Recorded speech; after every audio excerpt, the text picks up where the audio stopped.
Good morning, everyone. Hopefully, you're here to see seed saving. We want to do some tomato seed saving this morning. We save a lot of seeds from our heirlooms. The majority of the heirlooms save real well without any cross pollination. If we've got a variety, your potato leaf varieties are a little bit more prone to cross pollination. But if we've got a variety that does show problems, we either just buy seeds back, or if we have seeds left over, then the next year when we save our seeds, we'll isolate those varieties in order to guarantee the purity of the seed. But anyway, this morning I wanted to let you see some seed saving. People are often asking how we save seeds. It's not a very complicated process. Very simple tools. We use a Sharpie. We do use the industrial. They do a much better job of staying root on what we write. This has been previously used. I don't know if you can see that big rainbow. I just took those seeds out. They are actually right here, just rinsed them, and so we'll be letting them dry. Once they have completely dried, all the moisture is out of them, then we will go ahead and put these seeds away. It'll probably, to be safe, take 24 hours for these to dry. After they drain, I will move these to a plate or a bowl so that they can finish drying there. Paper plates work very well. We just try not to do anything that becomes waste, but with a paper plate, you can use it several times to do this, so it's not a lot of waste. Anyway, here is a hillbilly potato leaf. We like to save seeds from a variety that is a good specimen. This one has split, as you see, from a lot of the rain that we have had, and the rain has been part of the problem.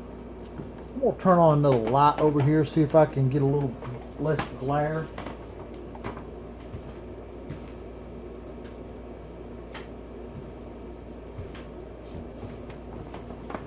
I think that helped. Sorry about that.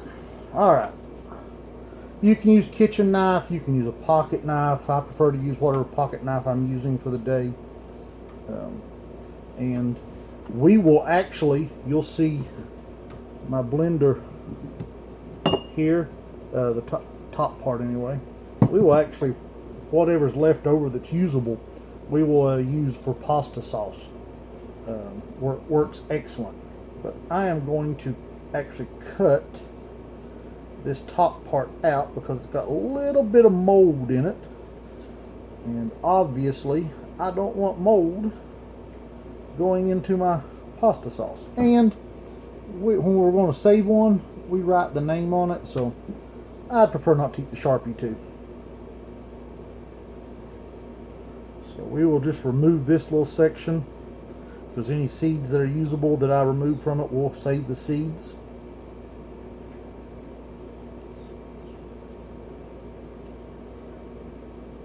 And there is virtually no seeds in that part of the tomato at all, so don't have anything to worry about. I got one little spot left there. We'll go ahead and remove that. So let's go ahead and get us a jar. And we will write, and of course the Sharpie will wash off the jar. This is by no means permanent on a glass.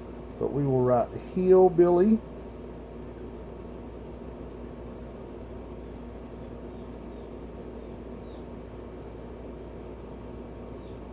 And even though I know we'll know what that is, I will go ahead and write the full name, hillbilly potato leaf. Some people just call it a hillbilly, but I've always heard it called a hillbilly potato leaf. And that's what it's always been for me. One of my favorite tomatoes. You can just see, hopefully, how amazing that tomato is. Super juicy tomato. They are just absolutely amazing. Amazing. So, anyway. Real simple. Make you a cut into your tomato wherever makes you happy to make it workable. Now, some people crush them and do so and save seeds that way, but I want to be able to use what's left to process for pasta sauce. Now, if you was on a big scale, big farm, big scale, you know, this wouldn't make no sense. But we are a family operation. We do sell seeds. We sell them on our Etsy store and on our website. I'll try to remember to go back and put those below. But you see, this gel is what we're looking for. That's what's got the seeds in it. And so we will just scrape the gel. You want to get the gel and the seeds. You really don't want no more of the membrane, the tomato itself, the meat, than what you have to get to do the job, because that's just something you're going to clean up later. The gel is helps it to ferment, and we'll put a little bit of water in this too to loosen it up. But the gel helps it to ferment and remove the coating that is on the tomato seed. A tomato seed and a pepper seed. Tomato seed has a lot more, but or seems like to me anyway. A tomato seed and a pepper seed has a coating on it that keeps it from sprouting inside the tomato. That's why you'll see one in the grocery store every now and then, but that's why you don't see tomatoes sprouting their own seeds until they ferment, is because that fermenting process removes the coating off the seed and then allows it to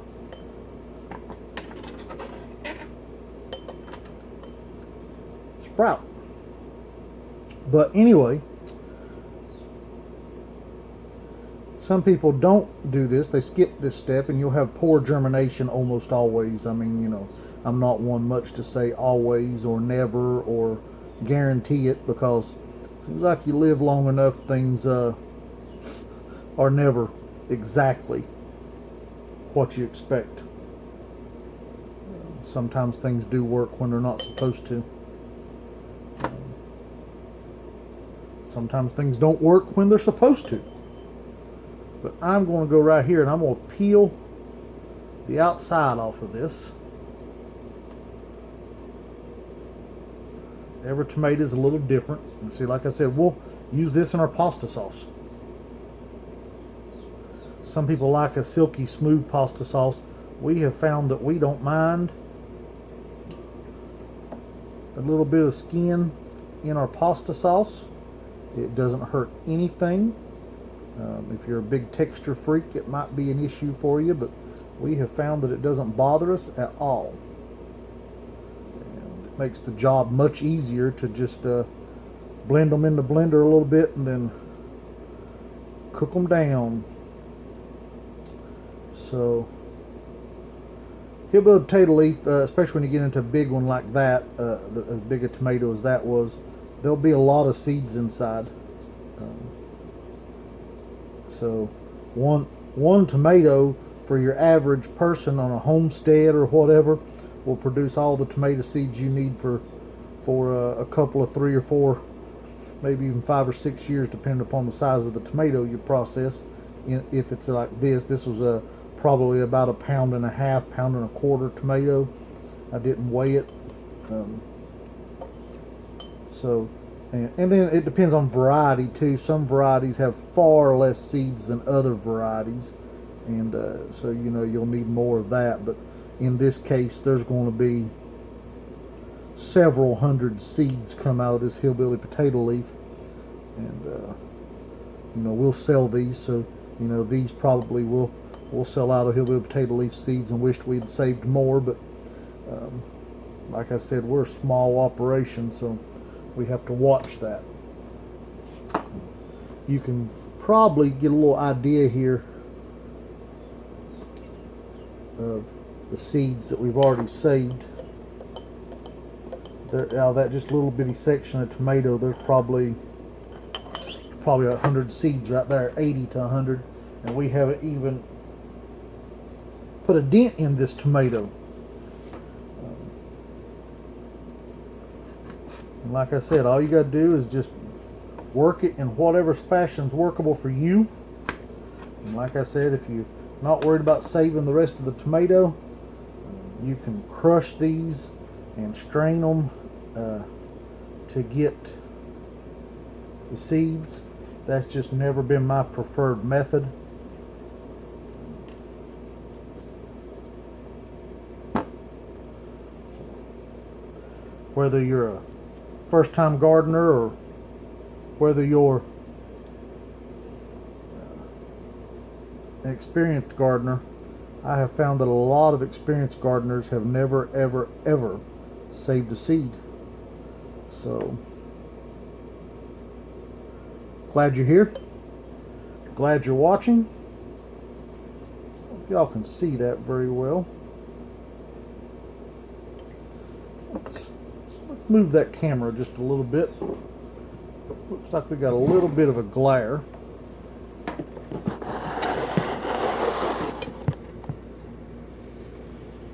Yeah, I think that'll help. So, let me show you.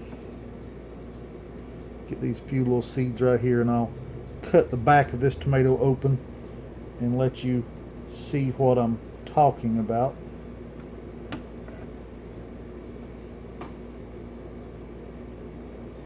You have chambers, veins, whatever you want to call them, but chambers inside your tomato, and depending upon the tomato, how many chambers you have.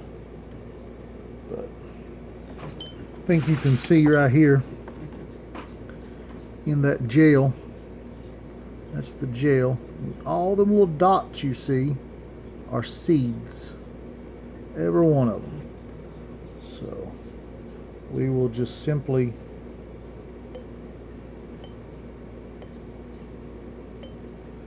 rake them in to the jar. Let's go ahead and get this little chunk off here. It's kind of in my way.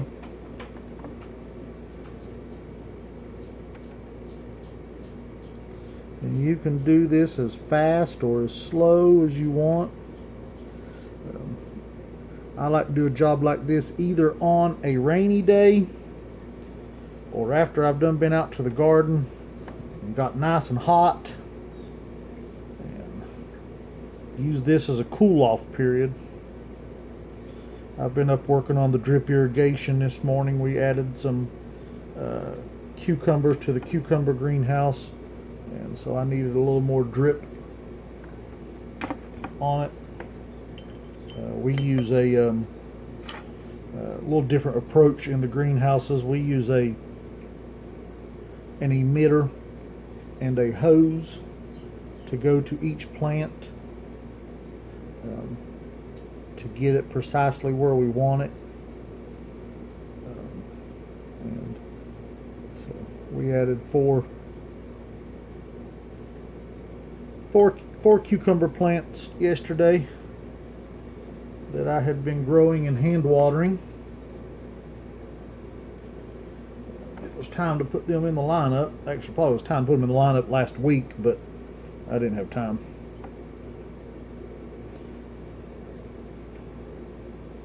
Always 15 things to do and time for 5.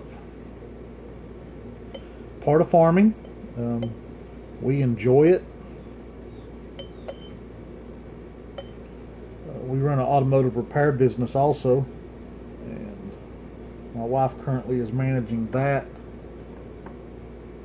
while we try to ramp the farm up to the next level.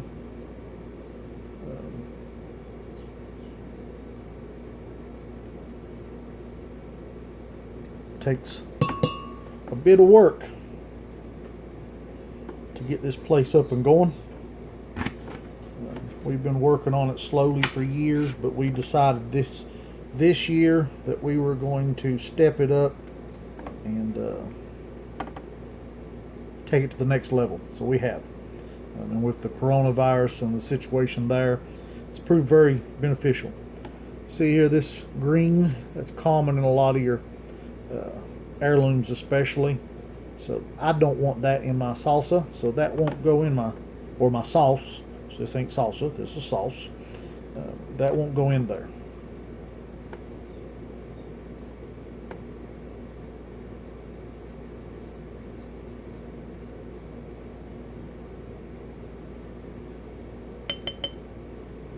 So anyway, I'm going to stop this in just a second, and I'm going to show you something else. So hang in there. I got something we're excited about coming up, and I'll show that to you as soon as I finish up this tomato. Well, I'm going to show you a couple of other tomatoes. I ain't going to do the tomatoes, but I'm going to show you large tomato picked today. I'm going to say it's going to go about 2 pounds. It'll be our first one at that size this year. Had several over 1.5 pounds. It's always exciting to get that first, at least what I think is going to be a 2-pound tomato. We'll show you that here in just a second. And we will be saving seeds from that tomato.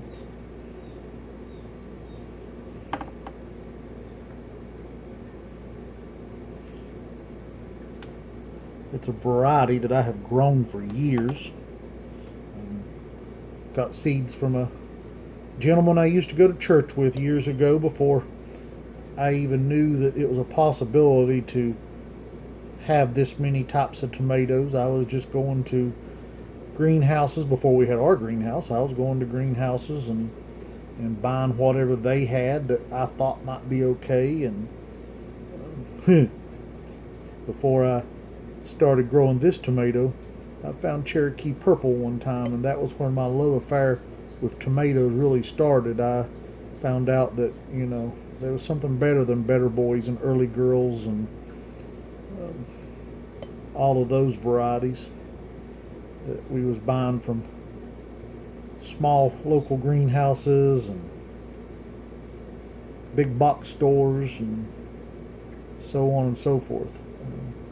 And enjoyed a lot of good tomatoes off those varieties, let me just tell you. Nothing wrong with them. I like to save seeds, so we grow about 99% heirlooms. And as we saw this year, with the seed shortage, it was good to have seeds. It was good to be prepared. You know, we had a freezer full that we were able to share with friends and family, and sell to customers, and help people out. Some of the seeds, we sold seeds that we didn't necessarily want to sell, but you know, people needed to be able to grow their food, and something I've been saying for years is people need to be able to grow their food, and they need to be prepared to grow their food. And don't know how you store your seeds, or even if you do, I'll tell you how we store ours. Started this years ago. I store my seeds in a freezer. Now, freezer is not the perfect condition for seeds, but it's better than storing them in a room. Just open air, room temperature, you know, humidity fluctuations and everything. That's not the best way to store your seeds.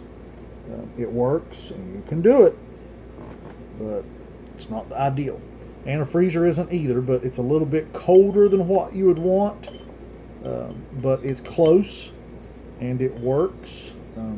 I've been storing my seeds in a freezer for over 20 years, maybe close to 26, and heading towards 30 years now.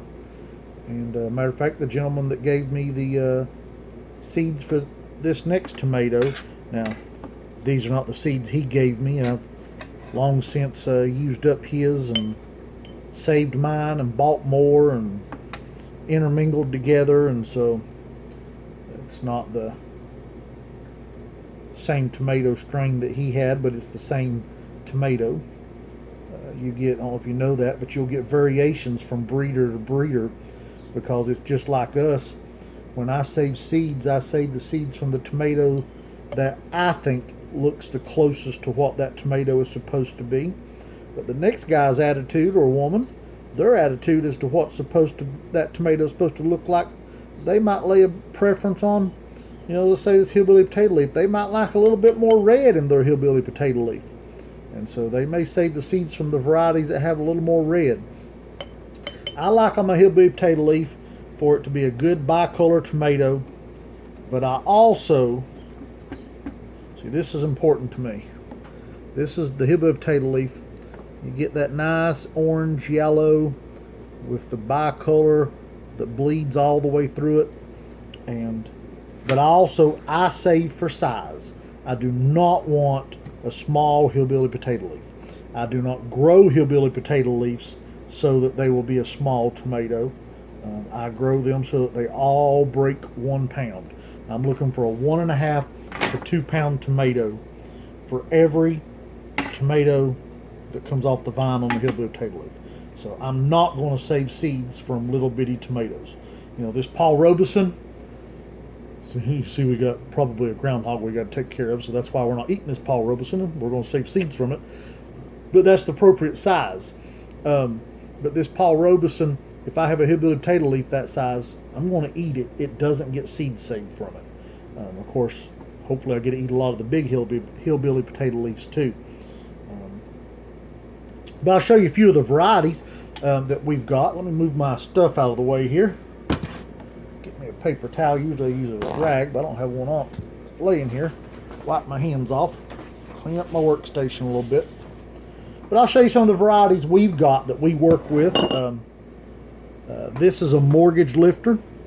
It's a little bit underripe, you'll see, but that's because we're having torrential rains right now, and the rain is obviously a little bit too causes the tomatoes to crack. Anybody that's ever grown tomatoes, you understand that. You know that. Sorry guys, I'm trying to get you a little better angle, but you understand that cracked tomatoes, and as you see, this one actually split after I pulled it off the vine. But cracked tomatoes don't last very long. Not to mention they can be bug infested by the time you get them off the vine if you don't watch. This one actually cracked in the basket. But that's a mortgage lifter. Mortgage lifter is definitely one that I prefer to let ripen on the vine. It's got a good flavor, but sorry guys, we're looking at it. Wow, we are looking at a new camera right now, so we'll have a tripod to do this with. But mortgage lifter is a good, as I was saying, is a good tomato, but it really benefits from fully ripening on the vine if possible, because it needs that extra ripening, allows the flavors to develop in the tomato, and it just benefits it a lot. But it'll be fine. Like I said, we're going to save seeds, and then the rest of it will go in tomato sauce.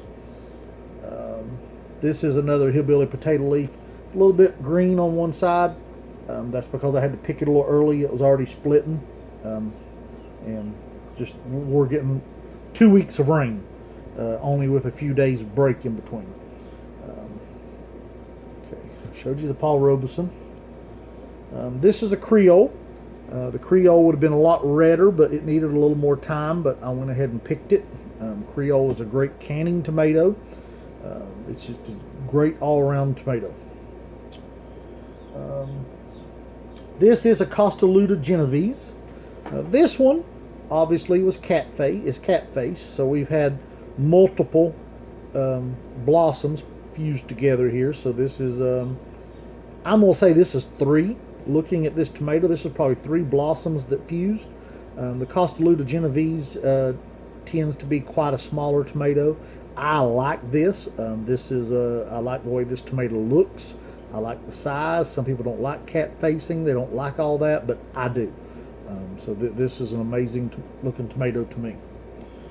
This is more what the Costaluda Genovese should look like. You'll see all the ribs on the side of the tomato. That's signature of the Costaluda Genovese. I've got some on the shelf that the ribs are a little bit more pronounced. This is a Golden Jubilee. As you can see, my groundhog or whatever it is, got this one too. Traps get set tonight. But there's my Golden Jubilee. Just a good yellow, orange, basic tomato. Good for canning, good for fresh eating, good for cooking. Just a good basic yellow orange tomato. Nothing fancy, just good. This also is a Costaluda Genovese. You'll see this is probably a couple of blossoms together. And it already had some damage from the way it grew, so it couldn't stay on the vine no longer. Now here's a nice example without damage on the side of a Paul Robeson. Like I said, it's not fully ripe, but that's what one looks like. An old German that's probably about useless. This was probably a 1.5 pound tomato, but yeah, doesn't make me happy. And this is a small hillbilly potato leaf. I'll check the weight on this one before I save seeds, but I'd say this is going to be under the threshold, and if it's under the threshold, I won't save seeds. Okay, here we have a couple of German pinks. This one, damage again from our groundhog, I bet. And we got chickens, but this does not look like chicken damage. This looks like groundhog damage. And it's down low, right next, these are all starting to ripen, so they're all within the 18 inches of the ground, most of them about a foot of the ground. But this is a German pink. And this is about the average size you'll get out of one. There's 6-8 ounce tomatoes in a lot of them. But the German pinks also, this is the habit of them. They'll produce several 6-8 ounce tomatoes and several 12 to 16 ounce tomatoes. But then you also get several of these that go well over a pound. These guys are the ones that make the German pink worth growing to me. Probably half the vine will come out with over pounders. These are the ones I save seeds for. Nothing any smaller than this will ever get saved, but this is what I'm saving seeds for. And this is a very small Berkeley tie-dye. We really like the Berkeley tie-dye. It is if you see those stripes in that, it is an amazing tomato. Taste is off the charts. Wild Boar Farms, Brad Gates just really did a great job with that tomato. This is Hungarian Heart. A lot of y'all are probably familiar with the Hungarian Heart. This is the size that I breed for in my Hungarian Hearts. Just big handful. You can see how big that is. They're just a big handful. I don't know. That probably goes a pound. The Hungarian Heart's a very dense tomato. It's great for. It is great for sandwiches. It is great for sauces too. A lot of people don't realize that the Hungarian Heart is considered a paste tomato also. It's not fully paste. It does have a little bit of liquid and a little bit of seeds, a little more than some tomatoes, but it makes a great paste tomato because it's really meaty and thick.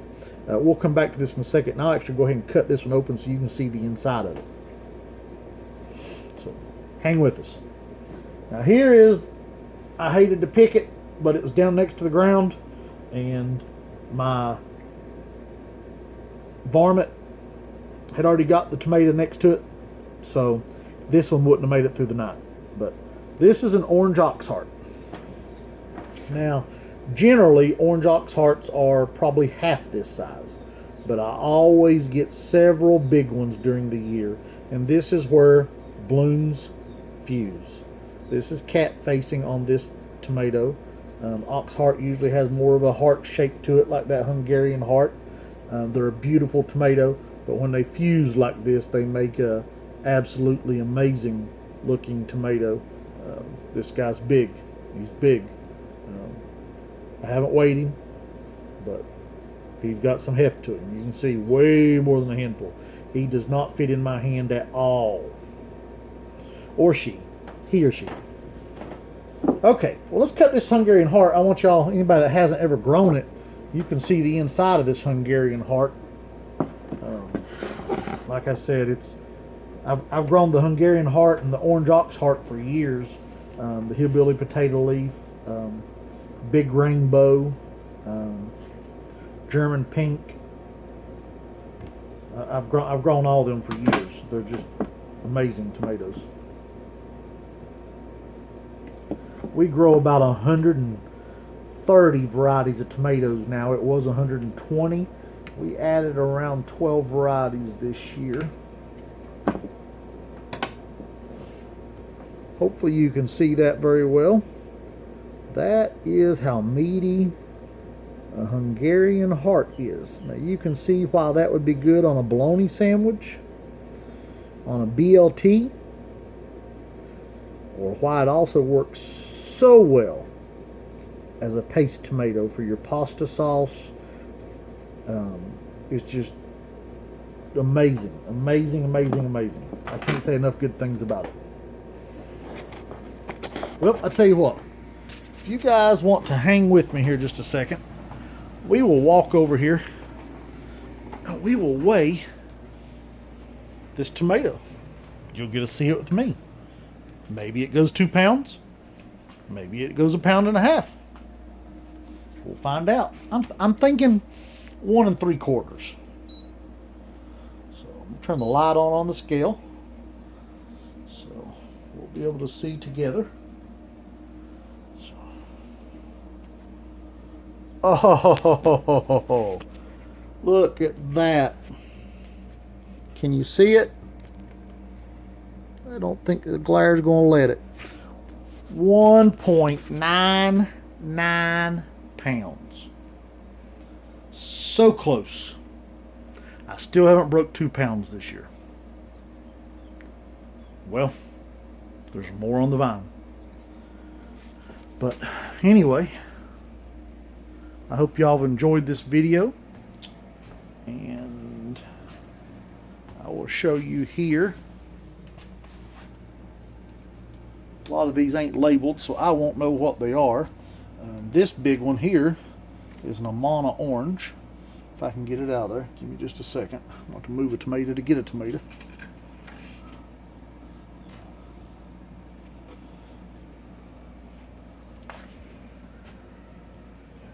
Light's got us.